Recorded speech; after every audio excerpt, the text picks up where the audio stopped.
Welcome. My name is Emma Sellers, and I have the great honor to be with Dr. Yolonda Freeman-Hildreth today.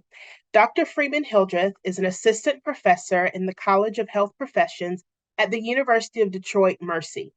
She also was recently awarded the PA Educator of the Year from the Michigan Academy of Physician Associates. Yolonda and I met earlier this year at the AAPA PAEA Research Fellows meeting and had an organic conversation on the topic of professional standards or professionalism standards. During our anti-racism student town hall, this topic appeared again as a barrier that our students are facing in their programs. Our goal today is to bring the issue into the light and offer some considerations and points to ponder for our PA programs and faculty. So I'm grateful for the few minutes that we were able to carve out to have this conversation. Thank you so much for joining us, Dr. Freeman-Hildreth. Thank you for having me. I'm happy to be here. Thank you. So want to just start with, as you again, thinking about our conversation, thinking about some of the things that our students face when it comes to professionalism standards.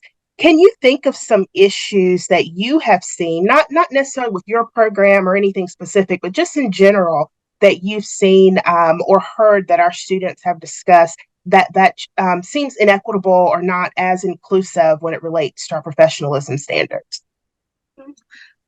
Yes, I can speak on that.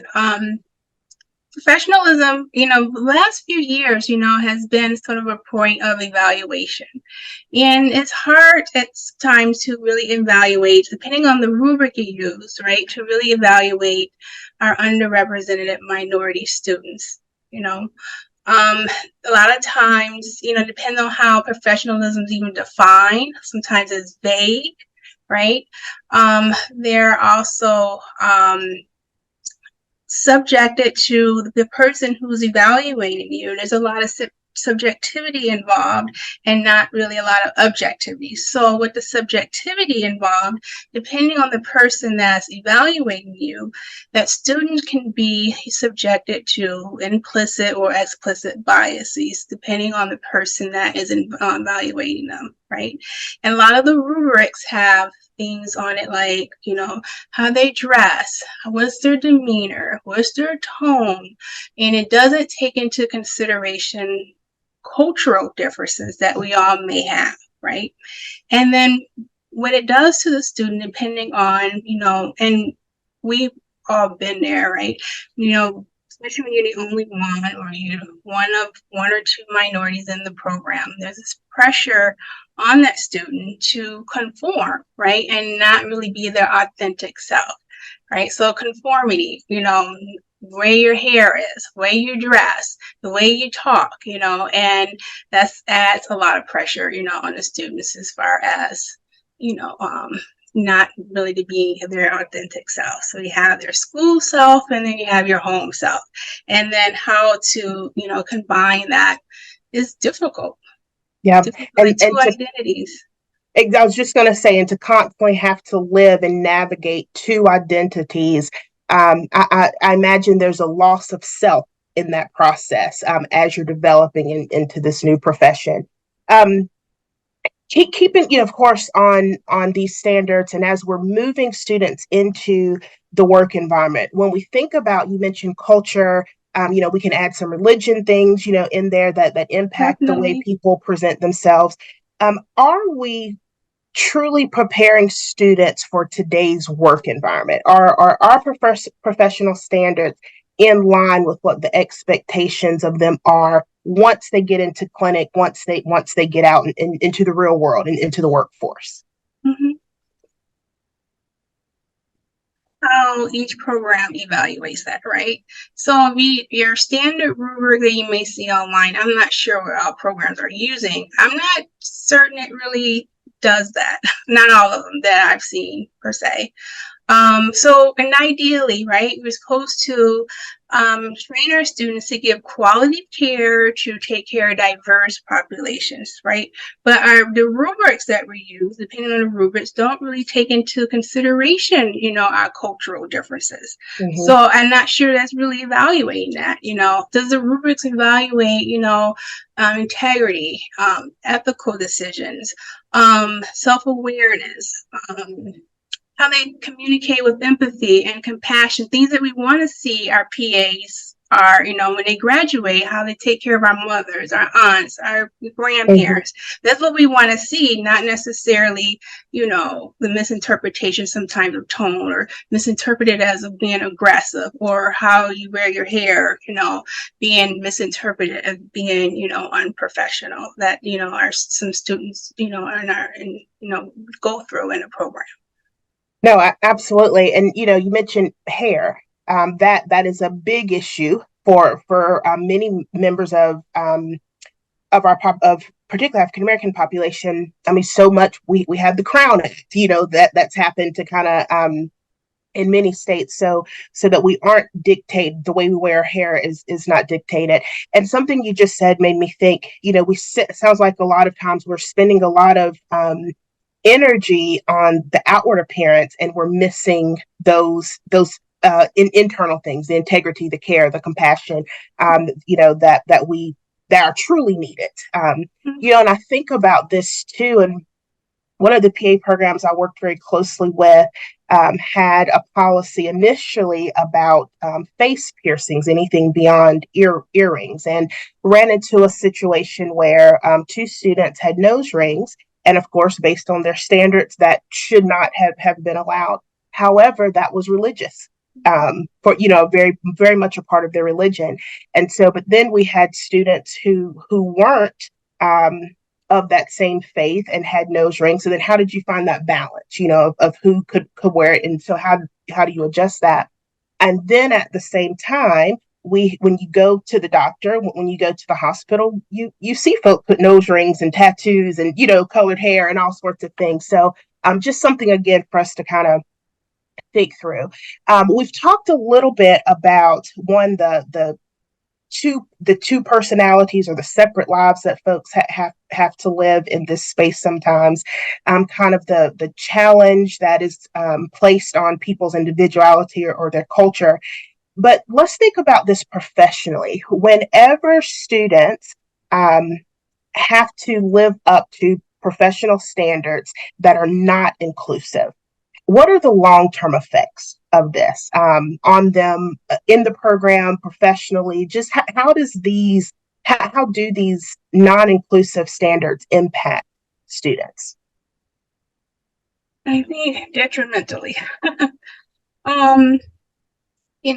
You can't be your authentic self, right? You'd be depressed, isolation, disengagement.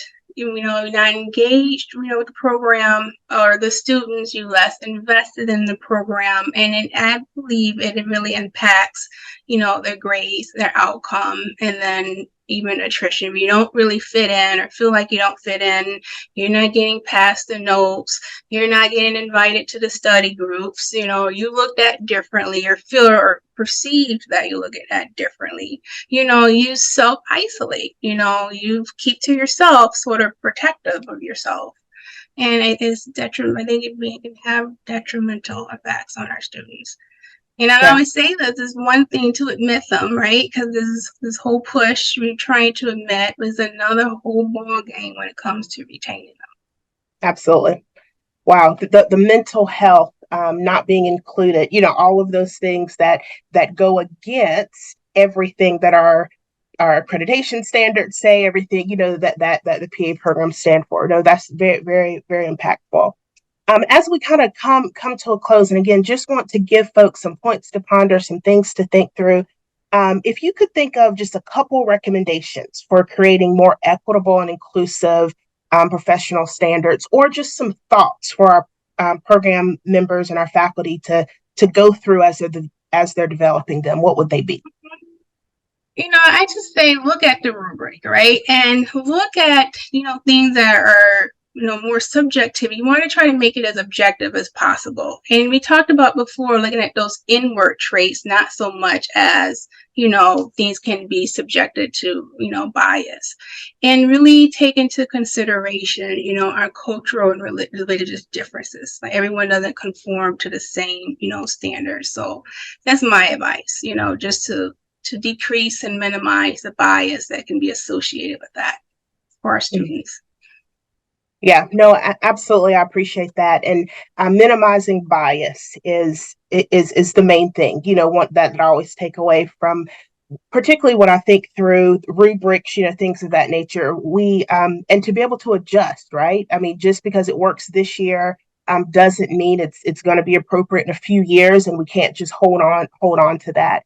And just ensuring that we're realistic about the impact that this has. So that's very powerful. The impact. I don't know that we think about that. If this is Mm-hmm. not just another checklist, of things that this truly impacts the overall well-being and health and mental health of our students. So, um, Different didactic versus clinical year. You have these outside preceptors, that's a whole nother, that's probably a whole nother conversation right there.